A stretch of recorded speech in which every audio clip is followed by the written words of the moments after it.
এই যারা বলেন দোয়া কবুল হয় না, দেখেন নিজেদের সাথে মিলে কিনা। এই 5টা শর্ত যদি পাওয়া যায়, মুহূর্তেই আপনার দোয়া আরশে যে নক করবে। 1 নাম্বার শর্ত আকলুল হালাল, হালাল খাওয়া। 2 নাম্বার শর্ত দোয়াটা করতে হবে একজনের কাছে, তিনি কে? চাইতে হবে একজনের কাছে, তিনি কে? 3 নাম্বার ইয়াকিন থাকতে হবে যে আমার দোয়াটা কবুল হচ্ছে। যখন দোয়া করবেন আপনার এই বিশ্বাস থাকতে হবে, আমার রব আমার ফরিয়াদ শুনছে, তিনি আমার কথা শুনতে পাচ্ছে, আমি চাওয়া মাত্রই তিনি সব দিয়ে দিতে পারে, এবং আমার রব আমাকে ফিরাবে না, তিনি দিবেনই। 4 নাম্বার শর্ত সালাতু আলা রাসূলিল্লাহ, আল্লাহর হাবিব সাল্লাল্লাহু আলাইহি ওয়াসাল্লামের উপর দুরূদ পড়া।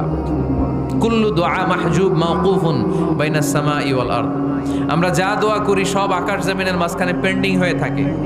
মা লাম ইউসাল্লা আলাইহি, আল্লাহর হাবিব বললেন যতক্ষণ না আমার উপর দুরূদ শরীফ পড়া হয়। 5 নাম্বার সর্বশেষ শর্ত হলো